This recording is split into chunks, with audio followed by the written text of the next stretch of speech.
Usapan na muna natin yung kapitbahay nyo. Dali. Tama. Total, di naman ang gusto mo, di ba? Tama nga Tama. Tama. Di ba? Happy Ikaw, siya. Masyadong masaya. Oo. Kita namin yung gilagid mo. Ay. Ikaw binabantayan mo yung anak ng kapitbahay mo. Oo, di ba? Di ba? Oo. Sinasabi mo na may nagano, may naghatid na naman sa kanya. Oh, grabe. Di ba? Oo. Nakakotse. Iba, yung isang araw nakamotor. Oo, di di ba? ba? Hindi nila alam MC taxi yun at saka yung mga nagta-taxi. Totoo, umaambot kayo sa nagsasakyan noon. Oo, Ikaw grabe. talaga masyado. Yung kwento mo nakarating na doon sa kabilang street, oh. Totoo. Sabi mo Nakarating na kay Kap. Oo. Papatawag ka na, Ben. Oo, ayun, darating na lang dyan yung ano nyo. Papatawag ka, nagulat ka, surprise! Sabi ng barangay tanod, surprise, Merry Christmas! Uy, Napatawag ka ni kababs, baka naman pwede na magbago ka na ng hobby, ano? Oo. Pwede ka naman magganchilyo, pwede ka naman... Ganyan, dyan, kanchilyo, tama. Oh, di ba magganchilyo ka kasi Oo. chismis mo yung kapitbahay mo. Totoo, kasi yung iba, hindi ko din alam kung bakit ganun ginagawa nila. Totoo. Chinichismis yung kapitbahay. Although Totoo minsan may yan. mapagkakataon talaga na meron kang makakatapat na kapitbahay na iba talaga yung iba talaga yung pag-uugali. Pero kung marunong ka naman malawak ang iyong pangunawa, ikaw na lang dapat ang mag-adjust. Ay, hindi. Kahit hindi ka na margin. Hindi. Hindi ako mag-adjust. Ay, nakakatakot naman kapitbahay to si Mami.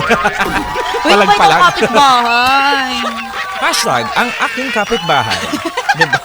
Mabait kaming Ang kapitbahay na mabait, mga ganun. Bakit mo nasabi Uy, mabait andito ka na si Willie Lagan. Ay, papasukin mo. Bakit nga ba ako mabait ng kapitbahay? Hindi ko rin alam eh. Siguro dahil lagi akong bumabate. Ganun. Ayun, actually, isa din yun. Oo. Yung pagbati ng maaliwalas yung mukha, Kasi hindi di ba pilit, ha? Oo, kasi minsan may mga kapitbahay tayo na dadaanan ka lang, gano'n. Ay, di oo, ba may sa ganun. Pinoy culture, mahalaga yan. Yung Oo, yung dapat kahit tango mo lang, tas ngiti, okay na yun. ngiti. Sa Oo. iba talaga, dadaan-daanan ka lang. Dadaanan ka.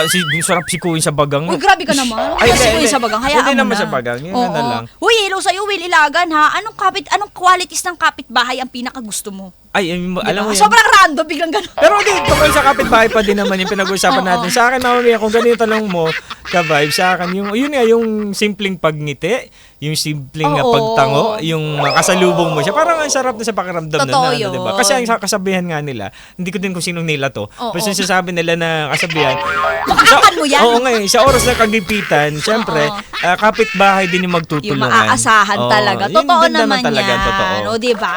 Oo. Be friends with your neighbors. Kung masama ugali mo, di ba paano pag may emergency sa inyo? Uy, sabi, Kaya mo yan, masama sinabi ugali. yan sa tinuturo yan sa simbahan. Ganun ba yun? Love thy neighbors, diba? Kala ko Love your neighbors. Mahalin mo ang friendly neighbor, iyong- Spider-Man pala yun. Ginawa pala. Iba pala yung meaning ng mga Ay, iba! Hoy, kayo ha! God pala, sabi niya, love. Love daw, sabi narinig namin, no? Hindi po, Love, ka-vibes. joy, hope. Charis! Love, joy, hope! May crush ako sa kapitbahay. Ayun nga lang. Sa kapitbahay na istasyon. Sabi ni Willie Lagan! Sabi niya.